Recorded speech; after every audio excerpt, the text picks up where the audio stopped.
Committee meeting on February 5th, 2019.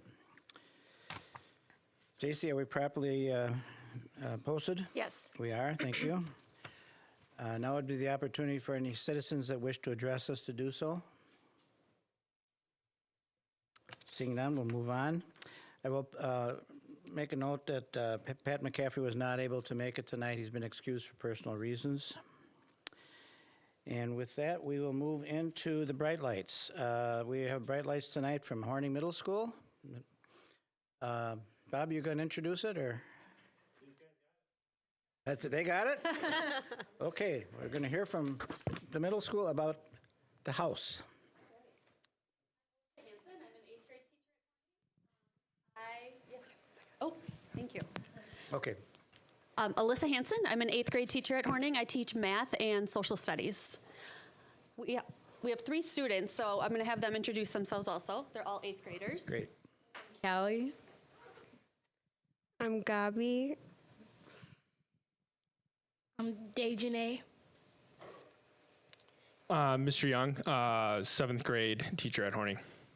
And I am Mrs. Beadle. I am an 8th grade teacher at Horning. All right, so we just like to take a few minutes to kind of talk to you guys about our process of how we got to having the house system, and then kind of the impact that it's had on us as teachers at Horning, and then also the students as well.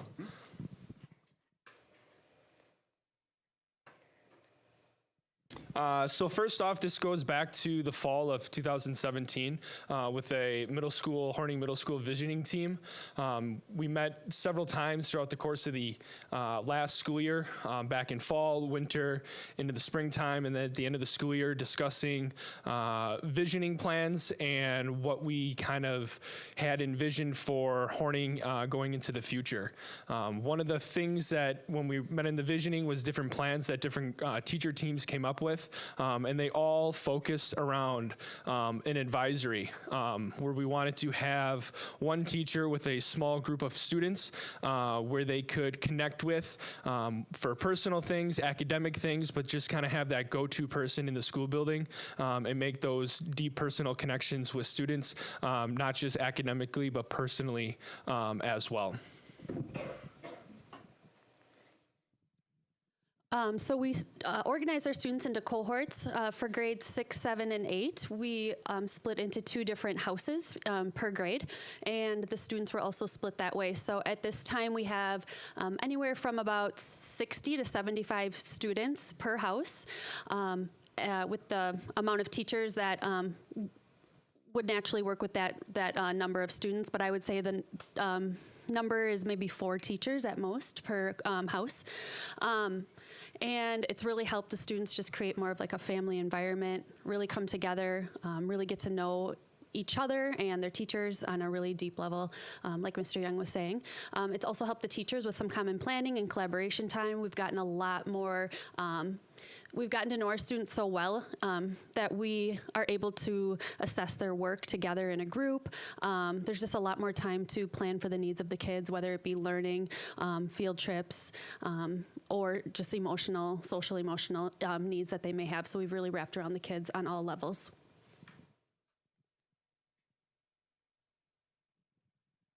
The biggest benefits that we've seen are student voice and flexible scheduling. So since we've implemented the house structure, we have been able to listen to more of what the students want, the smaller number of students in front of us, make accommodations, make adjustments to our curriculum, to our content, to what we're doing, to really meet the needs of the students, to what they want to learn, to what they're passionate about. And the flexible scheduling has allowed us to do fun interdisciplinary activities. Our house, for example, launched pumpkin catapults to talk about physics, linear equations, and informational article writing. So that flexible scheduling has allowed us to do a lot more to meet the needs of our students.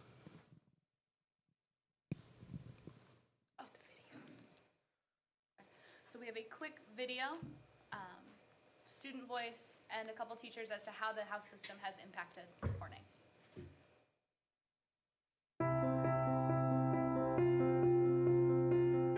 Houses was was one of the ideas that was thrown out by teachers a lot.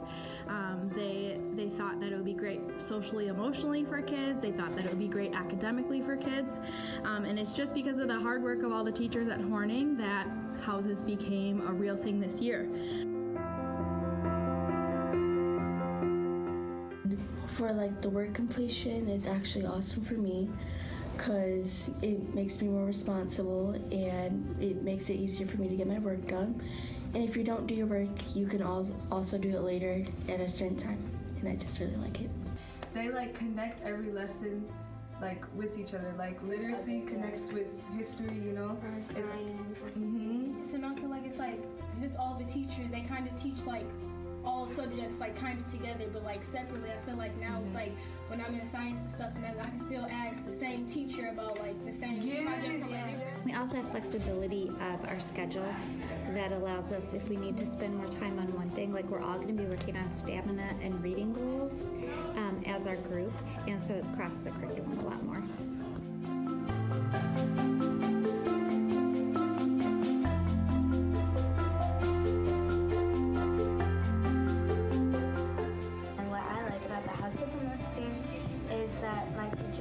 Connect time where we have time to get all of our homework done, and we can like go to other teachers if we need help, and we can go to other students to get more work done.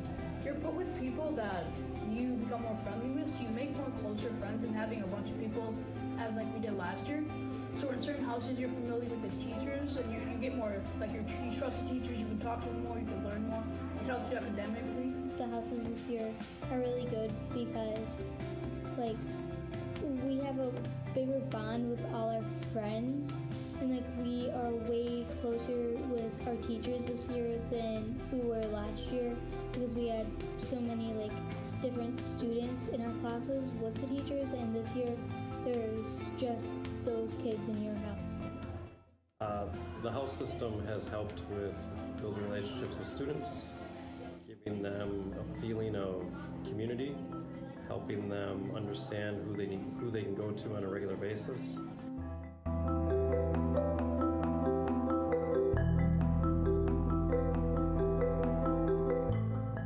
And I like having houses because it's more organized and we get to know our teachers better, and we get to hang out with like people like we might not have known last year.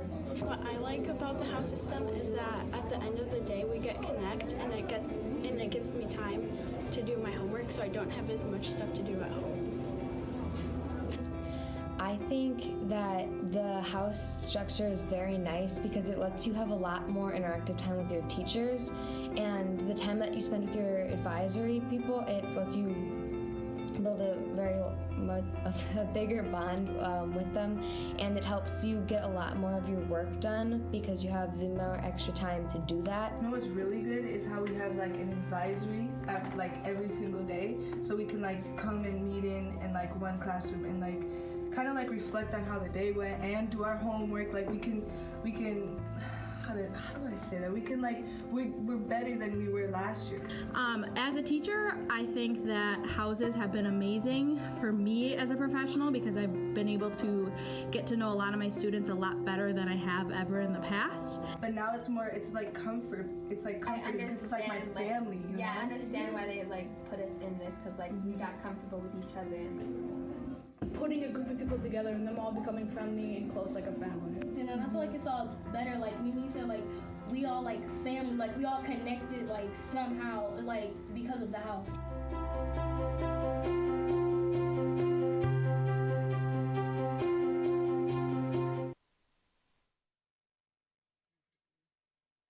We would like to open it up for any questions.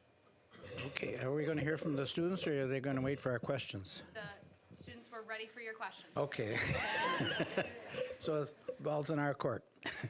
Okay, does anybody have a question or comment for the teams? Sure, I'll ask a question of any one of you. If you are doing better as a student, tell me why. No, that means you're not doing better if you're not going to tell us anything. Kelly, you want to? I feel that it's making me a better student in general just because I trust and I'm way closer with my teachers, and just trusting the people that you're around every day, and like being able to like talk to them and trust your students around you more. And it's really open. You're really open, because some people are really afraid to ask for help, but being and trusting your teachers is really helpful with getting to ask for help if you really need it, and just getting your work done. They give us the time for that when we really do, and it's just really helped me become a better student, I feel. Pass it on.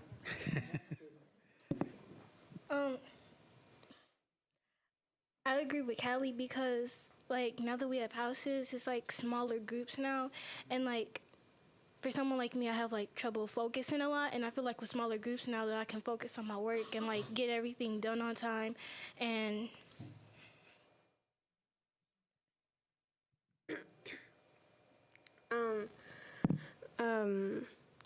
we have like more time. I mean, not more time. Like at the end of the day, we get to like read. Like on Monday and Tuesday we read, and then on like the rest of the week we on Thursday we finish our work. On Wednesday we finish other work too, and Friday we finish work. And I feel like that gives us a lot more time to learn and concentrate. Good, thank you. Is this all of your courses or just a few? Is this your total academic program, each class? They have their houses, the houses are together for their core classes, so social studies, literacy, science, math, and then they go off to electives. But they are oftentimes even in their electives with people from their house, just based on the way the schedule is built. Thank you. Anybody else? I have a question. Maybe there's only a few of us that remember this, but we had the house system in Waukesha a number of years ago, and I guess we abandoned it at some time. Was there some motivation to bring it back that you recalled it was working previously? And maybe none of you experienced it then, I don't know. I actually went to Central, but Les Paul, and I was there under the house system. And I think when I think of my time in middle school, being there and going from elementary. That long ago, was it? No, a few years ago. But when it was going from elementary to middle school, having that house system of a small group really made the transition to go from elementary school to middle school a lot easier. And then just continuing that into 8th grade as well made that transition easier. And I think when I came to Horning last year, it was my first year and not having the house system, and then going to the house system this year, it's like to me, it's a totally different school. It kind of reminds me more back of when I was in middle school and having that closer connection with my teachers in middle school, and now having a closer connection with the students as well that I teach in my areas. You're doing all 3 grades, is that correct? 6, 7, and 8? Okay, I just want to be clear on that. Greg? Are you the only middle school in Waukesha that's currently using the house concept? As far as I know, I believe so. I think there's a little the spin on houses that we've done at Horning. I think my voice is loud enough, but the spin that we've done at Horning's maybe been a little bit different. Our journey is we really wanted to look at so some of the visioning work we did last fall. I think when you talk about a house model, it may look different depending on some of the priorities that you put into it. For example, our common planning collaboration time is unique. I can't speak to exactly what Butler and Les Paul have in place, but I know that we're all working towards a common goal of, creating some smaller learning communities and some built-in collaboration time. And, it was just a good time for Horning to start on that journey. Any special training that the staff had, or any kind of in-servicing that they went through? Well, I can tell you they sure worked extremely hard just to get this year launched. So a lot of them, we had some summer planning sessions. I had some money set aside for that. But aside from that, I mean, they really went above and beyond. We just didn't decide one day that we're going to do the house system and, rostered kids. I mean, it's amazing what we've been able to accomplish in a short period of time, and that, they worked a good part of summer just to get the school year launched. So hats off to them for making that happen. And to me, it certainly seems like a win-win for students and staff. And I want to thank you for taking all the extra time and effort, the initiative to make this happen for the students at Horning. Thank you. Anything else? Certainly collaboration. Yes, excuse me. Certainly collaboration always increases learning. Students collaborate with each other, with their teachers, teachers with teachers. It always works better on behalf of learning. So that's a great concept. Proud of you doing that. Thank you. Just a quick comment. Well done to the staff. Seems that the students are appreciating your work. The only other thought I would add is start thinking about your start of school year next year and how you're going to transition and use the skills and things that you've learned here in 8th grade, moving on to 9th. So great job, everyone. Probably more for you or for anybody else. You have flight at Horning. Are they involved in this, or do you consider that a house by itself? Yeah, I mean, we look at, really we're a house all through Horning now, and what maybe distinguishes flight from some, how there is the multi-age aspect of it. So they're a 6th through 8 multi-age house. So some of the similar components we pulled out of there, but that would be the main, one of the major differences, that it's a 3-year multi-age experience. The same can be said for our dual language program, which is a multi-age 6th and 7th grade experience. Anything else? Any kids have anything else to say? We enjoy hearing the kids, The teachers we can hear anytime. Well, thank you for coming. Thank you for sharing that with us. I'm glad to see it again. Thank you. Thanks for having us.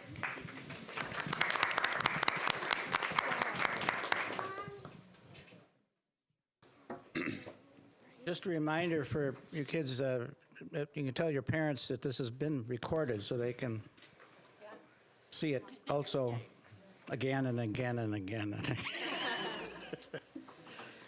Okay, thank you. We have a couple action items this evening. The first one is quite simply the minutes from our January 8th meeting.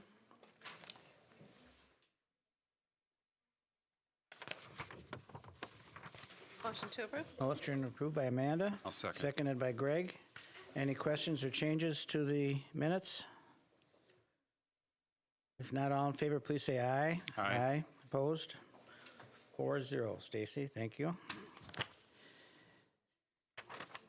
And we have one of the more action item is a overnight field trip request that we have, and you had in your packet, I think 3. I'm going to find it here.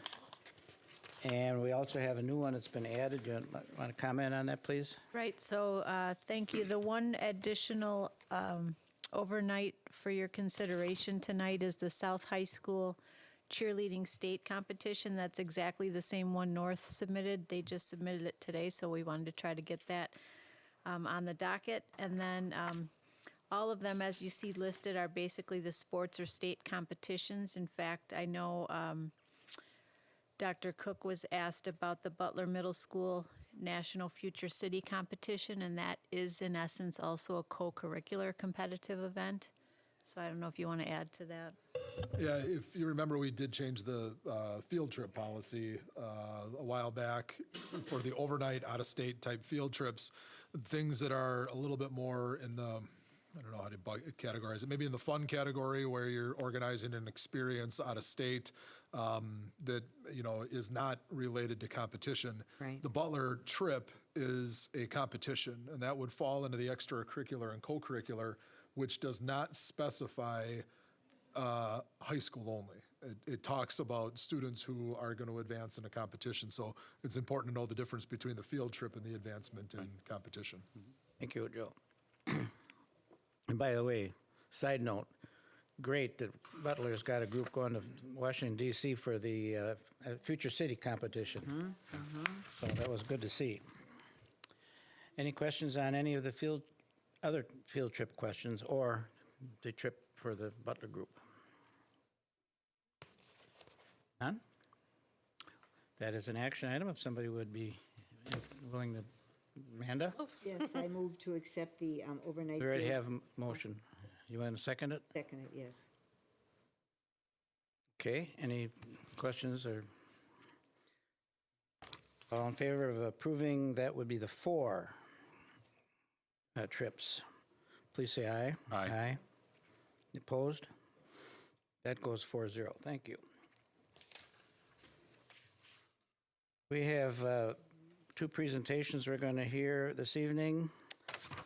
First one is, wait a minute, I'm on the wrong page, I'm sorry. Hang on our card. Okay, here we go. The Achievement Gap Reduction Grant. Right, so That's you. introducing Tahare De Leon, wonderful principal at Whittier. Come on up. Hello, everybody. Good evening. Good evening. All right, let's see if I can get on here. Got it.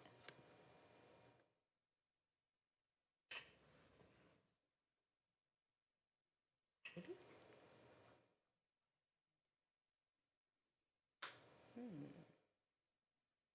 It's not coming up on my end.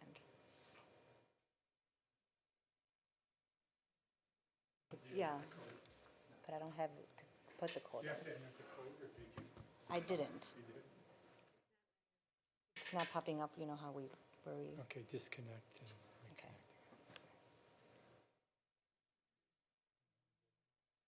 Maybe try again.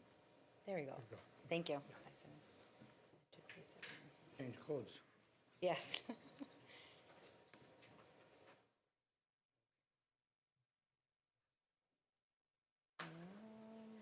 Present tomorrow.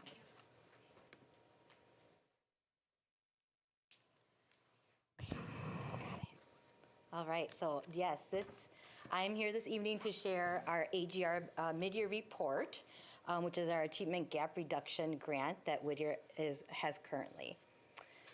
So this is our team this year. This was during our Waukesha 1, so we were able to connect and do lots of learning that day. But the purpose for today is to present information to the school board about Whittier's AGR grant. Now, one of the requirements is to be able to present to the board twice a year. And I will be sharing out that we are currently using the small classroom sizes, which is 18 students or less in kindergarten, 1st, 2nd, and 3rd grade. And the impact it's having on our SAIL goals and how it's impacting our student achievement.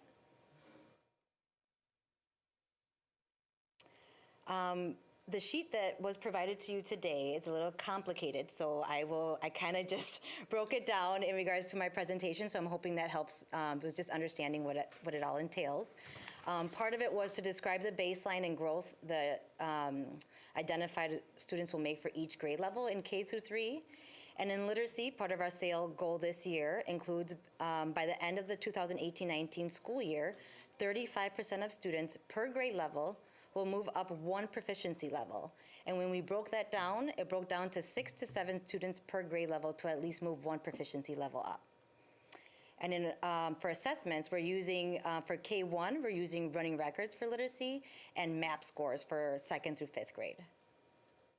And then on the flip side for math, our goal is also by the end of the year to move 35% of students per grade level, 1 proficiency level, and again, it falls into the 6 to 7 students per grade level. So very achievable. For the math side, our assessments are AVMR, K and 1st grade, and MAP, 2nd through 5th grade. So why small class sizes? 3 points here. It will support closing the opportunity gap. Small guided group instruction is part of our theory of action this year. And it allows teachers to instruct a small group of students, 2 to 4 students, that fall into our tier 2, 4 to 5 days a week. So again, it allows teachers to create that stronger relationship to get deeper into knowing the students and meeting them exactly where they're at in order to be able to support them in moving forward. Our triangle, I'm not sure if you're familiar with this triangle, but it does speak to our data a little bit. So even when I was presenting at the beginning of the year to the teachers, and we were looking at our data and breaking it down, our triangle right now a little bit is upside down. So when we think about our percentage of students are falling more on the tier 3 and tier 2 level, so we're looking at our universal practices and solidifying those to be able to turn our triangle back up.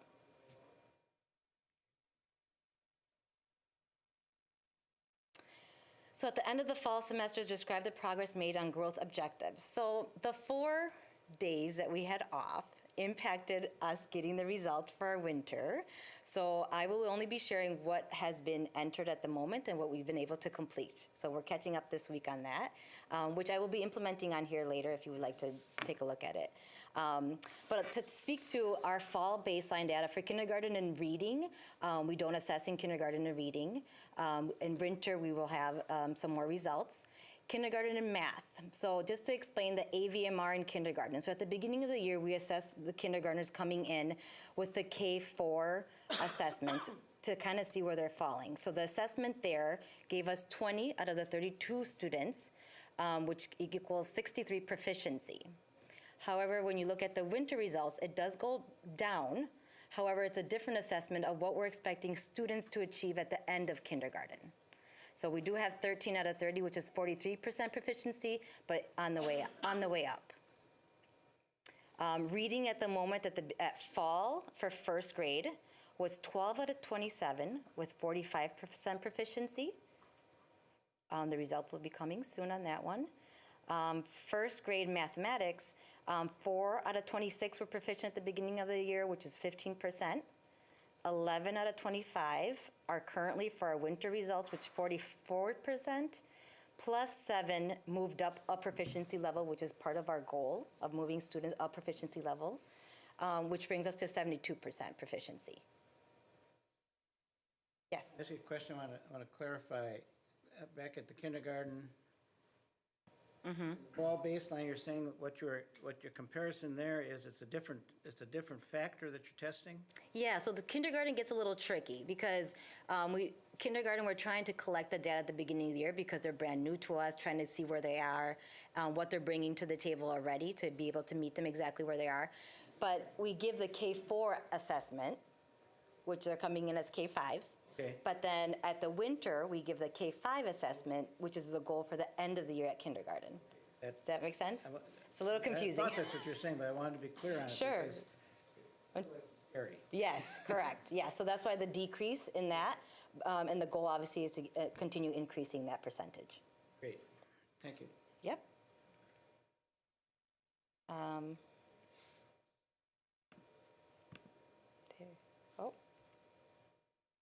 Okay, and this is for second and third grade as well. Second grade in literacy, we have 4 out of 37, which at fall was 11% proficiency. So we are moving, the results on that are up and down at this moment, but I think at the end of the year, we'll have a better result to be able to share with you of the increase in percentage of proficiency.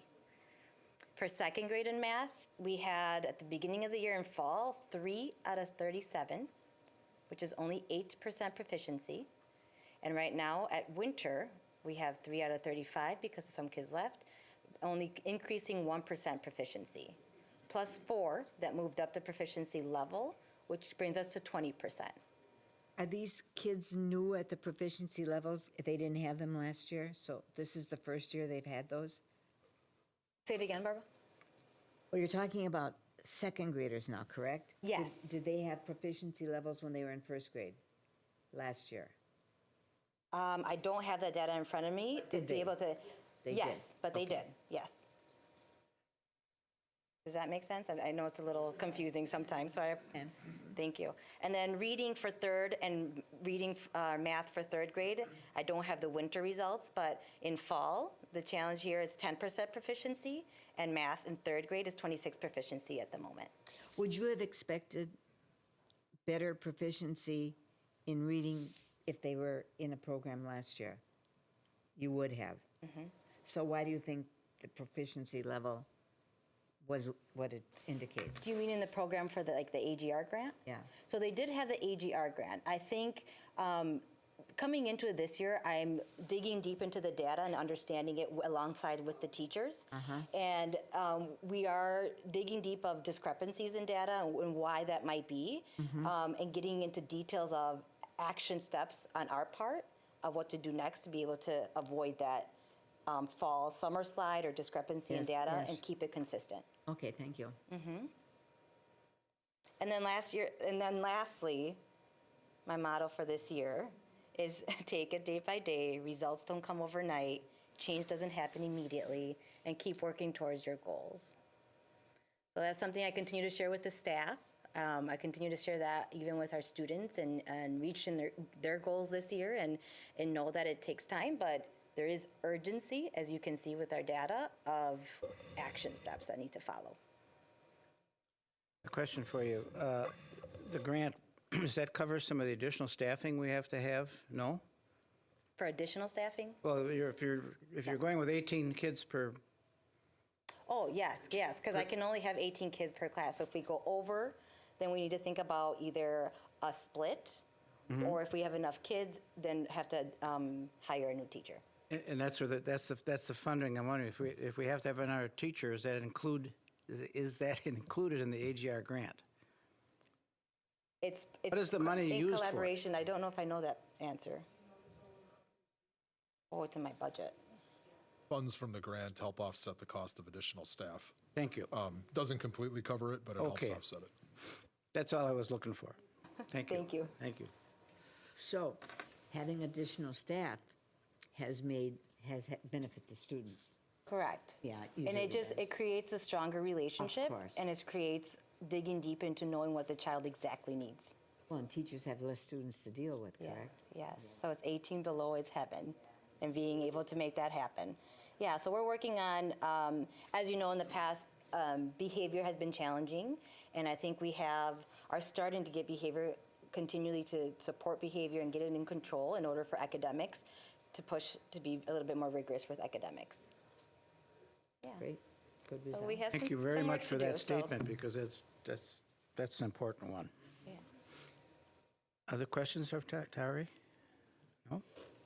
Good. One last one, Yes. very simply. Your statistics were through the third grade. Is that where the AGR stops? Correct. Okay. Yep.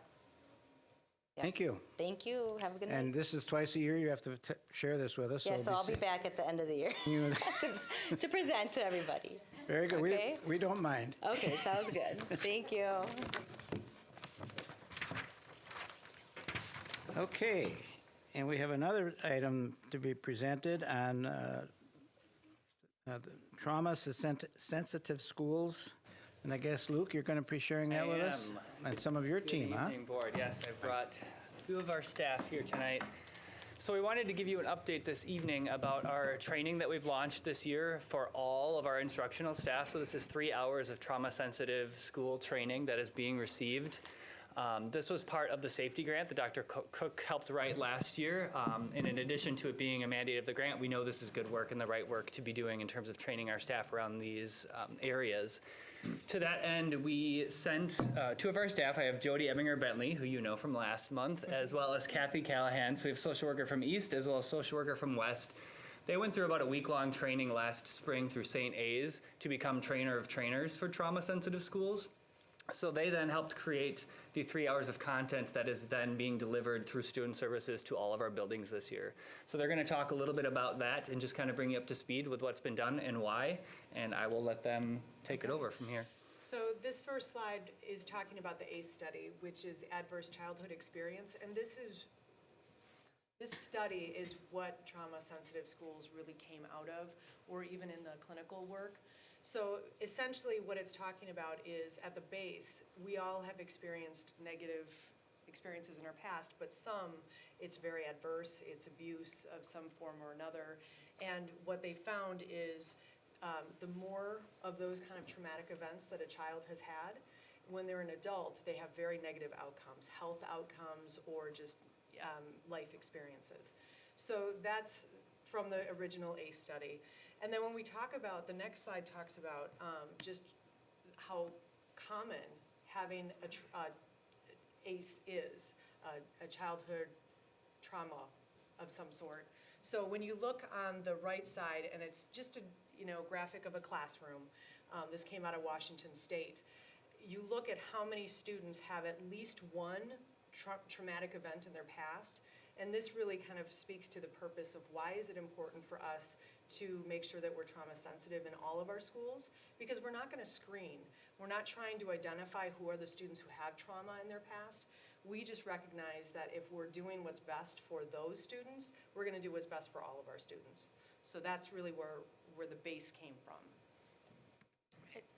So Kathy and I, with the help of 2 other student service personnel over the summer, created 6 different presentations of 30 minutes each that the student service personnel in their own schools could present to their staff throughout the school year. So we tried to really break it up so that it was very flexible. We know that there's lots of training for all staff in schools, and there's very little time, a lot of the time to try to get that done. So these 30-minute presentations really been helpful so that it can be done at a staff meeting, once a month. It can be done, during an in-service day, but won't take up the whole morning or, the whole time that a school may have.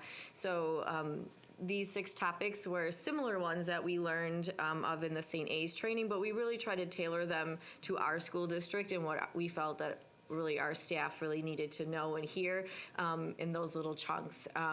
So we kind of developed a guideline that for schools when they could be completed, but there was, as long as they complete all 6 before the end of the school year, that is what the grant required.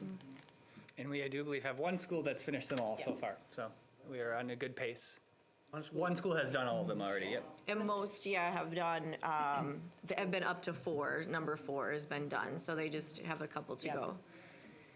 So the goal of the training really was to give the staff the tools in how to help students regulate their emotions, and also, really learn about trauma, how it affects the brain development of children, and how their brains may react differently to regular situations in the classroom than some, our students that don't have trauma.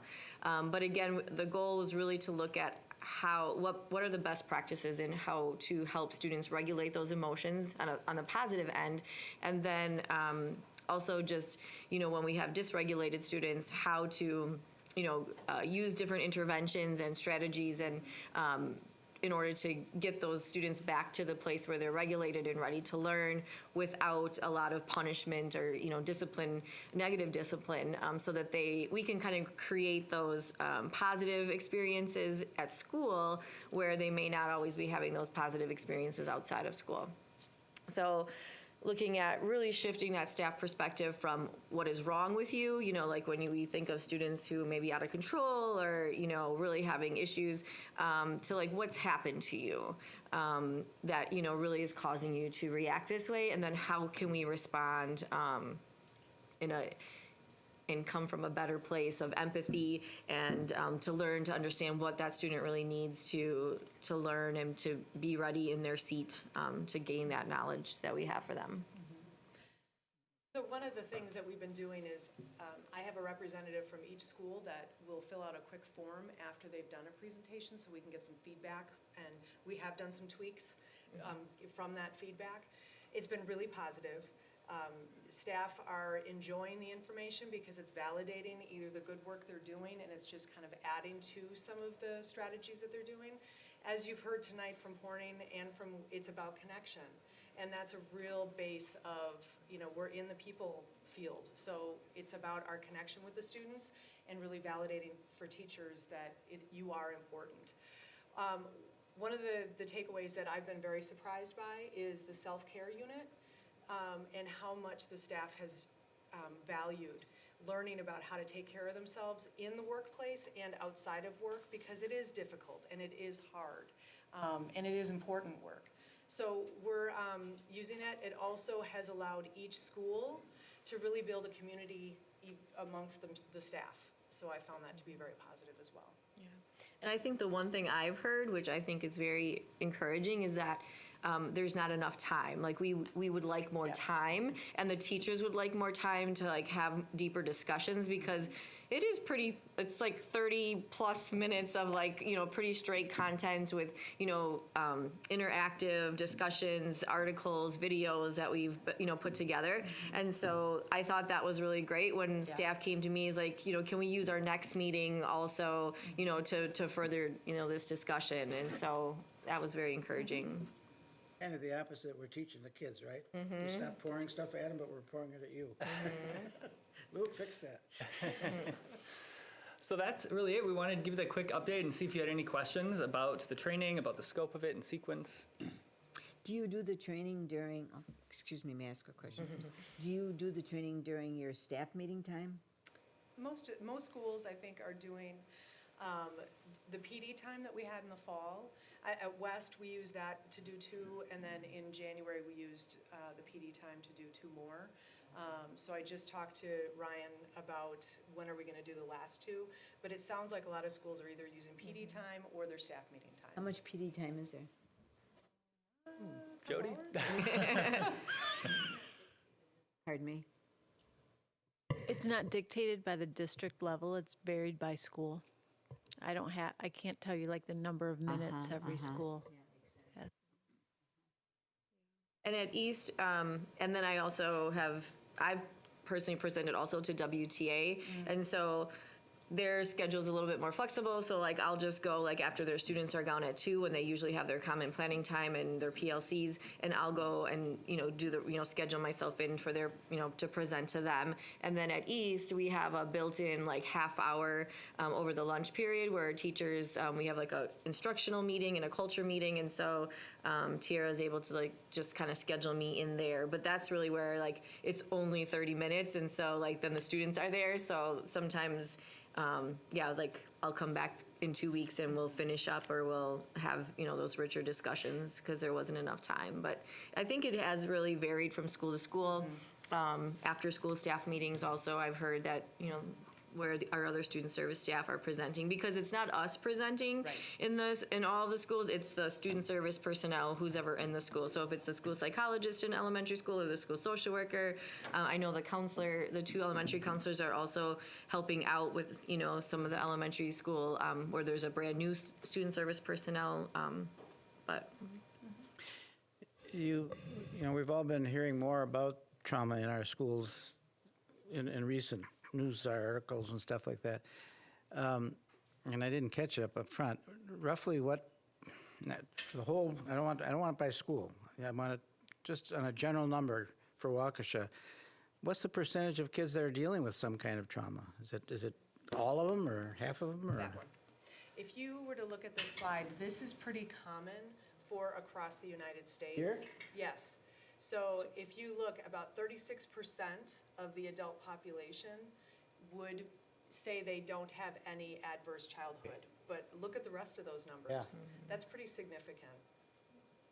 Could you put copies of this stuff in the packet for Friday? Yes, definitely.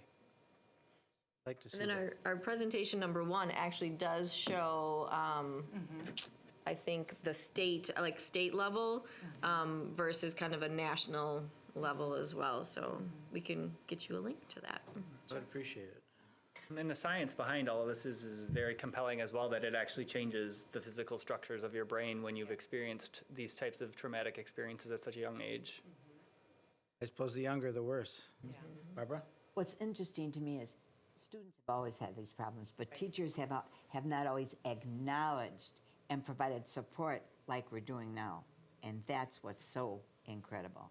Because I can't say I had this kind of support when I was teaching, so way to go. Keep it going.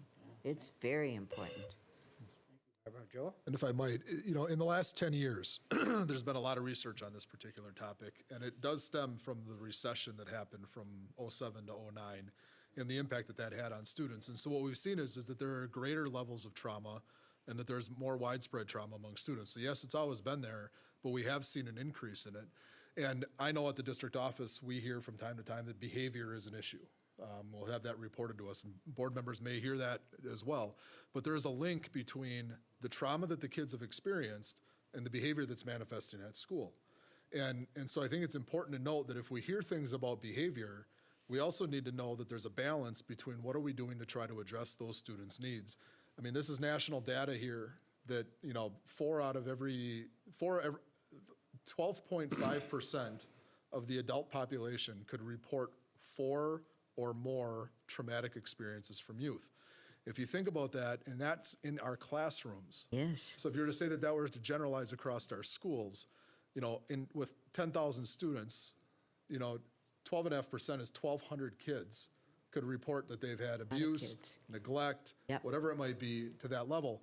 That will impact the school day. And so if you hear comments on behavior, we need to understand that there are more layers to behavior than a student is just disrespectful.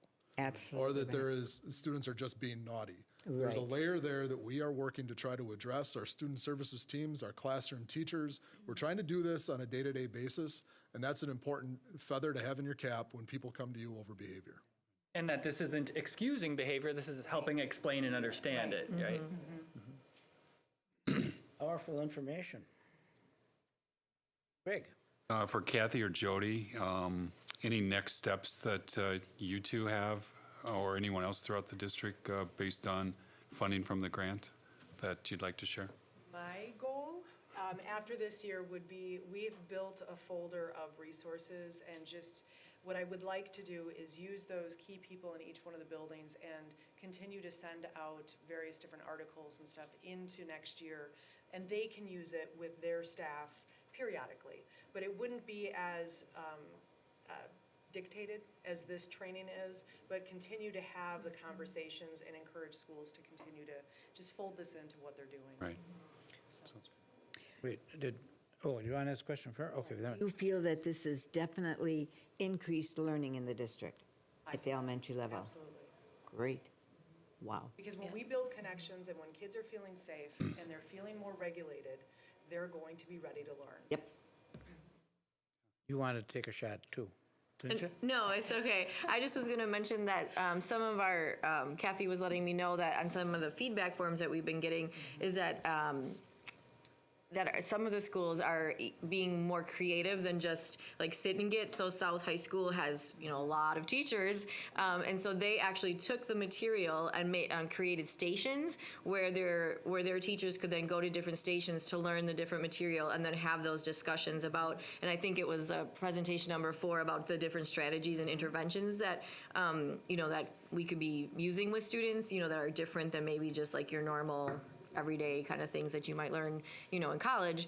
And so that was really just very encouraging for us to hear that they're taking ownership of this as well. This isn't just like a requirement. And I know from the social worker at Whittier, they've done a lot of work in trauma prior to this school year. And so this was almost kind of not as in-depth as they're used to going. And so they kind of use this as a review, to kind of bring any new staff on board, but then also like, how do we further, the conversation of how do we further this work here at Whittier? And so, I think that different schools are at different levels of understanding and implementation as far as strategies, but I haven't heard anything negative where teachers are saying this isn't worthwhile or this, this isn't relevant, because it's very, very relevant. Very relevant. Very relevant.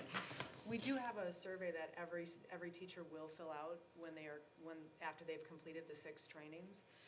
And so the school that did complete it, I do have that data, and it is very positive. We are shifting teacher perspective in the right way, and they're feeling like it's useful information for them in their classroom and also for their self-care. So I'm going to be very curious to see if that trend continues with all the schools. I'm hopeful it will.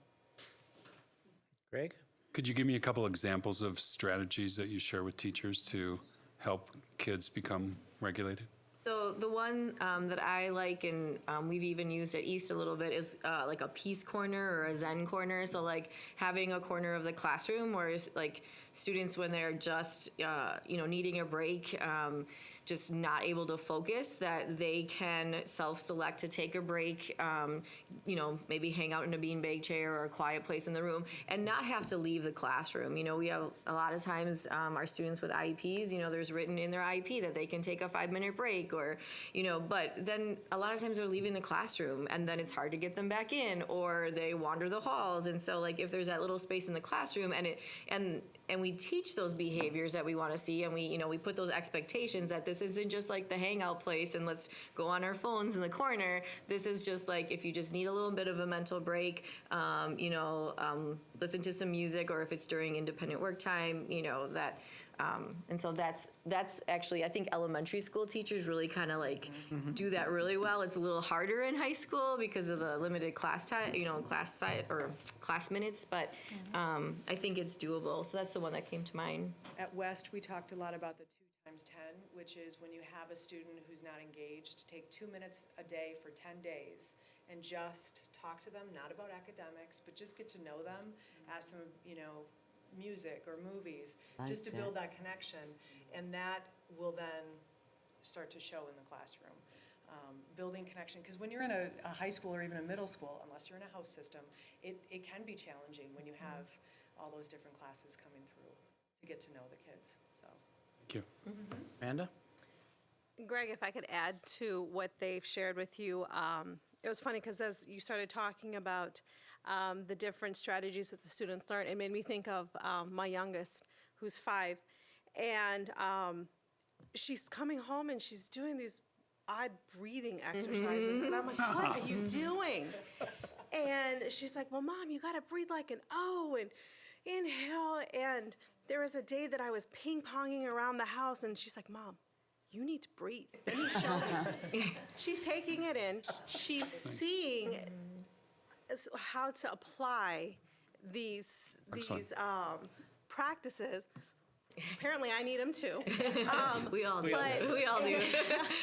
But even I'm saying, even as young as 5, they're catching on, and she's able to show empathy to me and saying, Mom, you need to take a minute, but have emotional awareness of what's happening. So. Yeah, and there's a little convicted over here. There's strategies too. I mean, since all of our students have iPads, so we also shared a lot of resources about mindfulness exercises on the iPads, or you can actually do breathing exercises on the iPads. I've actually found that to be more effective with some students that I work with, because they don't want to hear your voice. Yes. Like, your voice is just like going to drive them crazy, like no matter whose voice it is. But I gave them the iPad and I said, here, why don't you just sit here and do this? I'll step out for a minute. And they were able to calm down and stop hyperventilating, and so just different resources for teachers. Now, those instances you're talking about, are those all kids? Maybe you can't answer this question. I'll leave it up to you.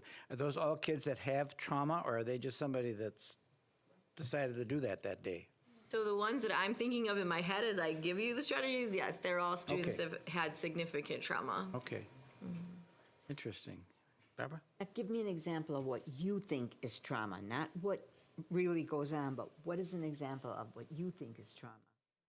So more than the definition of so lots of people can have adverse experiences, but not everyone has a traumatic experience attached to that. So Kathy and I could both have had house fires, as children, but that may have affected me a lot differently because of my makeup and my coping mechanisms.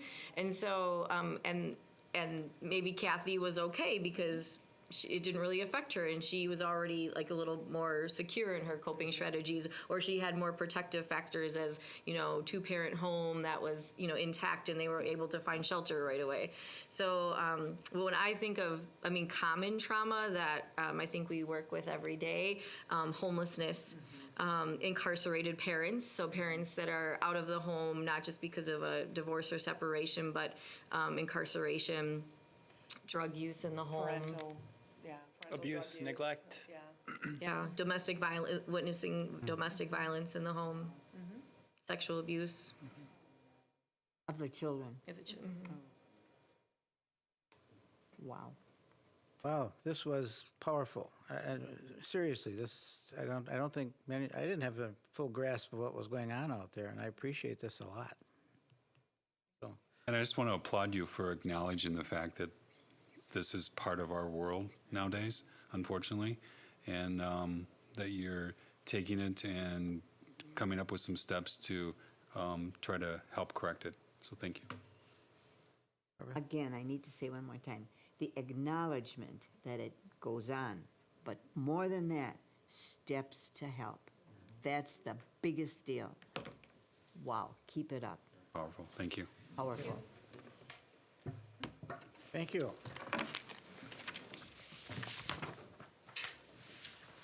That concludes our information items. We have no discussion items. Is there anybody that has a recommendation for future meetings?